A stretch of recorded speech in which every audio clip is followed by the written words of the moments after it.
저는 69세 박씨입니다. 많은 사람들이 보기에 저는 조금 보수적인 아버지일지도 모릅니다. 하지만 딸에게는 무엇 하나 아끼지 않았습니다. 결혼이 늦어 30살이 넘어 결혼했습니다. 그래서 딸 서연이가 태어났을 때 우리 부부는 온갖 사랑을 쏟아부으며 모든 희망을 아이에게 걸었습니다. 딸아이가 우리처럼 고생하지 않고 풍요로운 삶과 안정된 미래를 살기를 바랐습니다. 서연이는 어릴 때부터 착하고 성실한 아이였습니다. 우리가 주의를 주거나 엄하게 말할 필요도 없이 스스로 공부했고 성적도 항상 반에서 상위권이었습니다. 대입시험에서는 명문대에 아쉽게 한 걸음 미치지 못했지만 그럼에도 저는 딸이 매우 자랑스러웠습니다.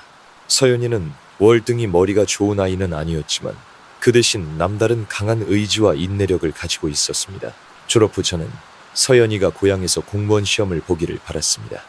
제게 그것은 평생 안정적이고 크게 걱정할 필요 없는 직업이었습니다. 서연이가 가까이 살면 우리 부부도 딸을 돌볼 수 있고 가족이 늘 함께 있을 수 있으니까요. 하지만 서연이는 그것을 원하지 않았습니다. 서울에 가고 싶다. 대도시 생활을 경험하고 싶다. 자기 힘으로 경력을 쌓고 싶다고 말했습니다. 그때 저는 딸이 몽상에 빠져 있다고 생각했습니다. 시골의 젊은 여자가 서울에서 살아남을 수 있을까 반대하고 싶었지만 딸은 20살이 되었고 자신의 삶을 결정할 권리가 있었습니다. 그래서 아무 말 없이 조용히 짐을 싸서 아내와 둘이서 서연이를 서울로 보냈습니다. 걱정이 되어 우리는 서연이를 위해 집을 얻어주고 모든 살림을 마련해준 뒤에야 고향으로 돌아왔습니다. 거리는 멀었지만 아내는 매일 빠짐없이 서연이에게 메시지를 보냈습니다. 아마 그래서인지 서연이는 외로움을 느낄 틈이 없었습니다. 딸은 정기적으로 전화를 걸어와 무슨 일이든 우리에게 이야기해 주었습니다. 일의 어려움부터 일상의 작은 기쁨까지 모든 것을 우리와 공유했습니다. 하지만 결혼하고 나서 그 착하고 순종적이던 딸은 변해버렸습니다. 서연이는 직장에서 남자친구를 만났습니다. 그러나 두 사람이 결혼을 결정했을 때가 되어서야 우리 부부는 그 사실을 알게 되었습니다. 우리는 이해할 수 없었습니다. 왜 딸은 1년 동안이나 우리에게 아무 말도 하지 않았을까요? 사위될 사람의 집안에 대해 알아보았을 때 저는 더욱 불안해졌습니다. 그의 가족은 유복하지 않았고 복잡한 사정을 안고 있었습니다. 저는 딸을 부잣집에 시집 보내고 싶었던 것은 아니지만 적어도 딸의 남편이 가정을 부양할 능력이 있고 딸을 고생시키지 않을 사람이기를 바랐습니다. 저는 강하게 반대했습니다. 아내도 딸을 안쓰럽게 생각했지만 제 편에 섰습니다. 우리가 계속 설득하면 서연이가 이해해 줄 것이라고 생각했습니다. 하지만 딸은 전혀 듣지 않았습니다. 그리고 딸은 결혼 전에 임신을 해버렸습니다. 우리는 어쩔 수 없이 양보해야만 했습니다. 딸이 안쓰러워 우리는 결혼식 비용을 전액 부담했을 뿐만 아니라 젊은 부부에게 집까지 사주었습니다. 그때 돈이 부족해서 친척과 친구들에게 5천만 원을 빌렸습니다. 그래도 저는 아깝지 않았습니다. 딸이 안심하고 살 수 있기를 바랐기 때문입니다. 처음에는 서연이가 고생할까봐 걱정했지만 얼마 지나지 않아 사위가 딸에게 다정하게 대하는 것을 보고 그를 서서히 받아들이게 되었습니다. 그럼에도 저는 절약하는 습관을 버리지 못했습니다. 우리 부부는 많은 어려움을 겪어왔기에 돈의 가치를 잘 알고 있었습니다. 빚을 다 갚은 후에도 저는 매달 30만 원에서 50만 원을 서연이에게 계속 보내주었습니다. 딸이 돈 걱정 없이 행복하게 살기를 바랐기 때문입니다. 예전에 딸과 사위는 우리 부부를 집으로 초대해 노후를 함께 보내자고 권유한 적이 있었습니다. 하지만 저와 아내는 둘 다 거절했습니다. 고향에는 친구들도 있고 우리만의 생활이 있습니다. 딸에게 짐이 되고 싶지 않았고 작은 가족 안에 끼어들고 싶지도 않았습니다. 가끔 딸을 보러 가서 딸이 행복해하는 모습을 보는 것만으로도 충분하다고 생각했습니다. 그러나 인생은 예측 불가능합니다. 아내가 갑자기 세상을 떠난 후 저는 딸과 함께 사는 것을 진지하게 고민하기 시작했습니다. 서연이는 이 세상에 남은 유일한 혈육입니다. 수십 년을 함께한 인생의 동반자를 잃은 후 저는 그 어느 때보다 삶의 공허함과 불안을 느끼고 있습니다. 매일 걸을 수도 있고 요리나 청소도 할 수 있지만 혼자 밥을 먹고 혼자 잠드는 매일 밤 외로움이 저를 잠식해 들어옵니다. 저는 딸 곁에 있고 싶습니다. 특별한 보살핌은 필요 없습니다. 그저 말할 상대가 있고 가족의 온기를 느낄 수 있다면 그것으로 충분합니다. 몇 달을 고민한 끝에 드디어 딸과 사위에게 이야기할 용기를 냈습니다. 저는 거절당할까봐 두려웠습니다. 제가 짐이 될까봐 두려웠습니다. 하지만 놀랍게도 서연이는 망설임 없이 바로 고향으로 저를 데리러 와주었습니다. 그날 저는 많은 옷과 짐을 챙겨갔습니다. 남은 인생을 딸의 집에서 살며 손주들과 시끌벅적하게 지낼 것이라고 생각했습니다. 하지만 예상과 달리 불과 1년 만에 저는 다시 짐을 싸서 쓸쓸한 마음으로 고향에 돌아오게 되었습니다. 딸과 함께 살게 되었어도 저는 편하게 지낼 생각이 없었습니다. 처음부터 저는 이 가정의 일원으로서 불필요한 존재가 되지 않기로 마음먹었습니다. 집안일은 반반씩 서연이가 절반, 제가 절반을 맡았습니다. 가족 중에서 집안일을 전혀 돕지 않는 것은 제 사위뿐이었습니다. 처음에는 그가 일이 너무 바빠서 피곤하겠거니 생각하고 아무 말도 하지 않았습니다. 하지만 서연이가 매일 아침부터 밤까지 바쁘게 일하고 퇴근 후에도 요리와 청소를 해야 하는 것을 보고 저는 불공평하다고 느끼기 시작했습니다. 저는 넌지시 사위에게 집안일을 좀 돕도록 제안했습니다. 하지만 몇 번을 말해도 그는 어깨를 으쓱하며 말했습니다. 남자는 돈 버는 것만으로도 벅찹니다. 집안일은 여자 일이죠. 정말 이해할 수 없습니다. 서연이는 일을 안 하는 걸까요?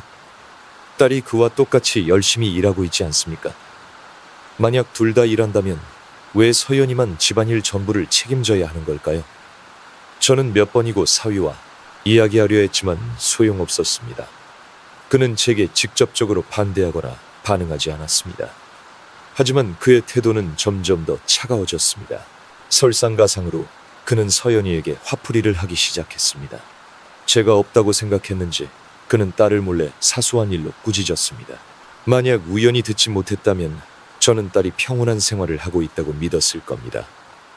그때 저는 서연이가 저에게 아무 말도 하지 않았다는 것을 깨달았습니다. 그녀는 모든 것을 숨기고 모든 것이 잘 되고 있는 것처럼 행동하며 제가 걱정하지 않도록 했습니다. 하지만 저는 이해했습니다. 자신의 아버지에게 생활의 불공평함을 숨기는 여성은 많은 것을 참고 있으며 아마 다른 방법이 없었을 것입니다. 딸과 솔직하게 이야기하고 그녀가 행복한지 묻고 싶었습니다. 하지만 서연이의 어색한 미소를 볼 때마다 저는 말을 꺼낼 수 없었습니다.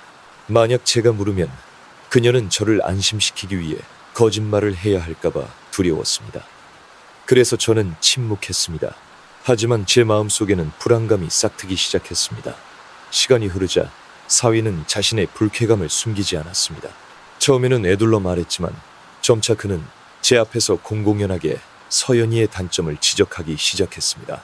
때로는 요리가 맛없다고 하고 때로는 집이 충분히 깨끗하지 않다고 불평했습니다. 저는 그가 하는 말이 핑계라는 것을 알았습니다. 그는 사소한 일로 딸의 흠을 잡으려 하고 있습니다. 그것은 그 사소한 일들 때문이 아니라 그가 더 이상 제가 여기 있는 것을 원하지 않기 때문입니다. 남자로서 그의 심리는 이해합니다. 그는 자신의 사생활이 침해당했다고 느끼고 제가 두 사람의 부부 생활에 간섭하는 이방인처럼 느끼고 있는 것입니다. 하지만 제가 도대체 무엇을 잘못했을까요? 저는 아무것도 요구한 적이 없습니다. 돌봐달라고 부탁한 적도 없습니다. 젊은 부부의 생활에 간섭한 적도 없습니다. 저는 잠자코 참으려고 했지만 사위는 점점 더 오만해지고 딸을 얕보기 시작했습니다. 그는 점점 더 심한 말을 하기 시작했고 냉담하게 행동했습니다. 저는 못 본 척할 수 없었지만 직접 대결할 수도 없었습니다. 왜냐하면 만약 제가 입을 열면 피해를 보는 것은 서연이라는 것을 알고 있었기 때문입니다. 그는 저에게는 아무 말도 하지 않겠지만 틀림없이 남편으로부터 비난을 받게 될 것입니다. 저는 그것을 한번 들었고 다시는 그런 일이 일어나지 않기를 바랐습니다. 그리고 제가 가장 두려워하던 일이 마침내 일어났습니다. 어느 날 서연이는 일터에서 어두운 얼굴로 돌아왔습니다. 무언가 이상하다는 것을 알았지만 그녀는 아무 말도 하지 않았습니다. 그 후 저는 우연히 두 부부의 대화를 엿듣게 되었습니다. 여보, 우리 부모님을 여기에 모시고 싶은데 집이 너무 좁아지겠지. 부모님은 시골에서 평생 고생하며 나를 키워주셨어. 연세도 드셨으니 좀 편하게 지내시면 안 될까? 하지만 이 집은 방이 2개뿐이잖아. 부모님이 오시면 누가 어디서 자는데 간단하지. 당신 아버지는 우리 아들이랑 자고 당신 어머니는 우리 딸이랑 같이 자면 되잖아. 저는 놀랐습니다. 사위는 서연이를 설득할 수 없자 다음날 직접 저에게 와서 이야기했습니다. 그는 진지한 눈으로 저를 바라보며 감동적인 목소리로 마치 신성한 의무에 대해 이야기하는 것처럼 말했습니다. 아버님, 저희 부모님은 평생 힘들게 일하며 저를 키워주셨습니다. 이제 연세도 드셨고요. 제가 장남으로서 몇 년간 부모님을 이곳에 모셔와 돌보고 싶습니다. 아버님은 어떻게 생각하십니까? 저는 그를 보았습니다. 그의 말에 틀린 것은 없습니다. 자식이 부모를 봉양하는 것은 당연한 일입니다. 저도 그것에 반대할 수는 없습니다. 하지만 저는 그의 진짜 목적을 이해했습니다. 그는 서연이가 반대하기를 원하지 않고 이혼을 결정하기를 원하지도 않습니다. 그는 제가 먼저 말을 꺼내기를 바라고 있으며 만약 그의 부모님이 오시면 제가 나가야 한다는 것을 이해시키려 하고 있습니다. 제가 아니라고 말할 수 있을까요? 할 수 없습니다. 저는 이 집을 제 돈으로 샀지만 지금은 딸이 이 부부의 공동재산으로 합법화해버렸습니다. 서류상 이 집은 더 이상 서연이만의 것이 아니라 2사람의 것입니다. 사위는 이 집의 절반을 소유하고 있으며 누가 살고 누가 떠날지를 완전히 결정할 권리가 있습니다. 제 마음은 가라앉았습니다. 제가 떠나야 할 날이 다가오고 있음을 이해했습니다. 부모는 자식을 위하고 자식은 부모를 위한다. 이것은 인생에서 당연한 일입니다. 저는 자식이 부모를 돌봐야 한다는 것에 반대한 적이 없습니다. 왜냐하면 제가 그 입장이었더라도 같은 일을 했을 것이기 때문입니다. 하지만 문제는 제가 이 집안에서 누구인가 하는 것입니다. 저는 장인이고 거부하거나 반대할 자격이 없습니다. 저는 사위를 보았습니다. 그는 모든 것을 지배하고 있었습니다. 그는 저에게 직접 나가라고 말하지는 않았지만 그의 의도는 너무나 명백했습니다. 만약 그의 부모님이 오시면 저는 그의 아버지와 방을 함께 써야 합니다. 인생의 대부분을 살아온 늙은이가 이제 모르는 사람과 침대를 공유해야 합니까? 그것은 불가능합니다. 저에게 남은 유일한 선택지는 나가는 것이었습니다. 아마 사위는 처음부터 그것을 기대했을 것입니다. 그날 서연이와 남편은 격렬하게 다퉜습니다. 저는 그 논쟁을 전부 듣지는 못했습니다. 하지만 서연이의 목소리에서 그녀가 진심으로 후회하고 있다는 것을 알 수 있었습니다. 자신이 선택한 남자의 인간성을 잘못 판단한 것을 후회하고 사태가 이렇게 될 것을 예상하지 못했던 것을 후회하는 것입니다. 하지만 이 세상에 되돌릴 수 있는 길이 있을까요? 결혼은 가게의 상품과 다릅니다. 잘못 골랐다는 것을 깨달아도 반품할 수 없습니다. 이것은 서연이가 스스로 내린 결정이고 그녀가 선택한 인생입니다. 저는 비록 마음이 찢어지는 심정이라도 이 사실을 받아들일 수밖에 없습니다. 이틀 후 저는 짐을 쌌습니다. 서연이는 심하게 울며 저에게 남아달라고 설득하려 했지만 저는 그럴 수 없었습니다. 사위는 아무 말도 하지 않았고 저를 붙잡지도 않았습니다. 저는 그의 마음속으로는 안도하고 있다는 것을 알았습니다. 이렇게 저는 고향으로 돌아왔습니다. 저는 1년간 딸의 집에 살았지만 인생의 말년은 역시 자기 자신에게 의지해야 한다는 것을 깨달았습니다. 사실 저는 다른 노인들보다 운이 좋은 편입니다. 저는 아직 연금이 있습니다. 매달 80만 원입니다. 장래에 제 몸을 돌볼 수 없게 되더라도 요양원에 들어갈 저축을 할 수 있습니다. 이 인생에서 부모는 항상 자식에게 최고의 것을 주고 싶어하고 항상 희생하며 항상 아무것도 바라지 않고 계속해서 주기만 했습니다. 하지만 70년의 인생을 살아보니 저는 한 가지를 깨달았습니다. 우리는 우리 자신을 위해 조금은 남겨두어야 한다는 것입니다. 우리는 모든 것을 자식에게 주고 우리 자신을 위해 아무것도 남기지 않으면 안 됩니다. 그렇지 않으면 늙고 약해졌을 때 우리는 우리 자신의 인생 속에서 정말로 외롭고 무력한 존재가 되어버립니다. 노인은 자녀와 동거해야 하는가? 희생이 반드시 행복을 의미하는 것은 아니다. 예로부터 많은 사람들의 생각에 깊이 뿌리박힌 관념이 하나 있습니다. 그것은 노년이 되면 부모는 자녀와 동거하며 보살핌을 받고 가족의 품 안에서 지내야 한다는 것입니다. 3대가 한 지붕 아래에서 살며 인생의 기쁨과 슬픔을 나누는 모습은 행복한 가정의 상징으로 그려져 왔습니다. 하지만 현실은 항상 그럴까요? 아내가 세상을 떠난 후 딸과 함께 살기 위해 서울로 갔지만 1년 만에 조용히 고향으로 돌아온 박 씨의 이야기는 바로 그 전형적인 예입니다. 자식을 위해 모든 것을 희생해도 반드시 행복이 찾아오는 것은 아니며 때로는 그것이 부모를 더욱 외롭고 무력한 세월로 밀어넣을 수도 있습니다. 첫째, 노인이 자녀에게 모든 것을 맡기는 경우, 이전 세대의 부모에게 자녀에게 온 힘을 쏟고 돈을 아끼지 않는 것은 당연한 일이었습니다. 자녀가 어릴 때부터 그들은 자녀를 위해 한 푼, 두 푼 저축하고 자녀를 양육하고 결혼시키기 위해 재산을 아낌없이 쓰기도 했습니다. 그들은 노후에 자녀들이 은혜를 갚고 자신들이 희생했던 것처럼 돌봐줄 것이라고 생각했습니다.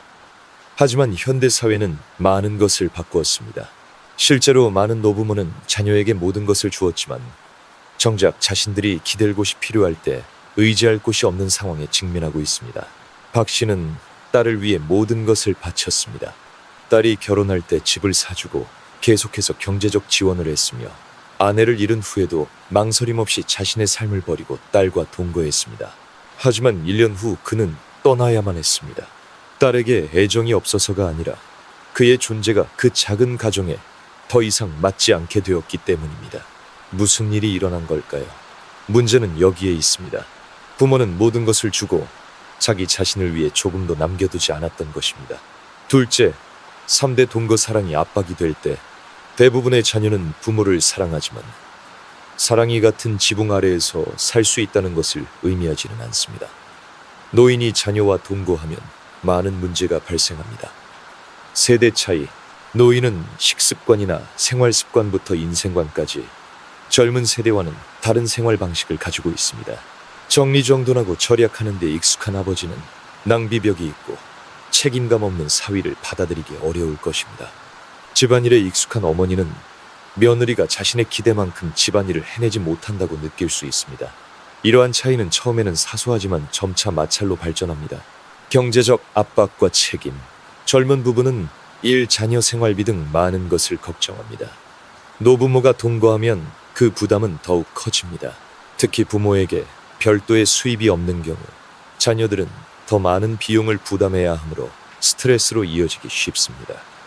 가정 내 권력 문제, 이것은 박 씨가 경험한 것입니다. 그가 딸을 위해 사준 집이지만 결혼 후 그것은 부부의 공동재산이 되었습니다. 사위가 자신의 부모와 동거하고 싶다고 했을 때 그것이 자신의 퇴거를 의미한다는 것을 알면서도 그는 아니라고 말할 수 없었습니다. 그리고 마찰이 발생했을 때 가장 큰 피해를 보는 것은 부모입니다. 셋째, 부모가 더 이상 자녀의 우선순위가 아닐 때, 어릴 때는 부모가 자녀의 세상 전부였습니다. 하지만 성장하여 자녀들이 자신의 가정을 꾸리고 자신의 삶을 갖게 되면 부모는 우선순위에서 점차 두 번째, 세 번째로 밀려나게 됩니다. 이것은 누구의 탓도 아닙니다. 자연의 섭리입니다. 자녀들은 배우자 자녀일이 있습니다. 그들은 부모가 자녀에게 했던 것처럼 부모를 위해 시간과 비용 전부를 쏟을 수 없습니다. 하루는 24시간뿐이므로 사람은 어느 정도의 책임만 질 수 있습니다. 하지만 많은 부모는 그것을 이해하지 못합니다. 그들은 평생 자녀를 위해 희생해왔기 때문에 자녀도 자신들을 위해 희생할 것이라고 당연하게 생각합니다. 현실은 그렇지 않습니다. 박 씨는 이 사실과 마주해야만 했습니다. 딸은 그를 사랑했지만 늙은 아버지와 매일 함께 사는 남편 사이에서 딸은 온전히 아버지의 편에 설 수 없었습니다. 그렇다면 노인의 선택은 노인은 자녀와 동거한다는 생각을 포기해야 할까요?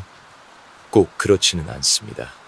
하지만 자신의 인생 전부를 자녀의 손에 맡기는 대신 노인은 자기 자신을 위해 준비를 해야 합니다. 개인 재산을 남겨둘 것, 자녀에게 돈을 전부 주지 마십시오. 노부모에게는 돈이 필요 없다고 생각해서는 안 됩니다. 돈은 노인에게 자립을 가져다 줄 뿐만 아니라 존엄성을 가져다 줍니다. 박 씨는 연금이 있다는 점에서 운이 좋았습니다. 기댈 곳이 없더라도 그는 자기 자신을 돌볼 수 있고 필요하다면 요양원에 들어갈 수 있습니다. 만약 그에게 돈이 없었다면 상황은 훨씬 비참했을 것입니다. 노후의 자립적인 생활을 구축할 것. 자녀에게 의존하는 대신 노인은 더 자립적인 생활을 해야 합니다. 동년배들과 친구가 되고 모임에 참여하고 새로운 취미를 찾는 것. 인생은 자녀가 독립했다고 해서 끝나는 것이 아닙니다. 단지 다른 단계로 나아갈 뿐입니다. 다섯째, 마지막 메시지. 자녀와 동거하는 것이 항상 최선의 선택은 아닙니다. 일부 가족에게는 맞을 수 있지만 많은 사람에게는 마찰과 압박을 증대시킬 뿐입니다. 부모는 사위나 며느리를 선택할 수 없습니다. 부모는 자녀들의 미래를 통제할 수 없습니다. 하지만 부모는 자기 자신의 인생을 결정할 수 있습니다. 박 씨는 딸과 동거한 지 1년 만에 이 교훈을 배웠습니다. 그리고 이 교훈은 다른 많은 부모가 생각해야 할 것이기도 합니다. 희생은 고귀한 것이지만 자기 자신을 위해 조금은 남겨두는 것을 잊지 마십시오. 왜냐하면 늙었을 때 우리 곁에 있어줄 사람은 우리 자신뿐이기 때문입니다. 이 인생 철학 채널의 영상을 시청해 주셔서 감사합니다. 이 영상이 마음에 드셨다면 댓글에 이를 그렇지 않다면 이를 남겨주세요. 채널 구독과 알림 설정을 통해 최신 영상을 확인해 주세요. 오늘 이야기 어떠셨나요? 여러분은 지금 어디에서 이 이야기를 듣고 계신가요? 어디에 계시든 언제나 평안하고 행복하시기를 진심으로 바랍니다. 혹시 여러분에게도 나누고 싶은 특별한 사연이 있다면 주저하지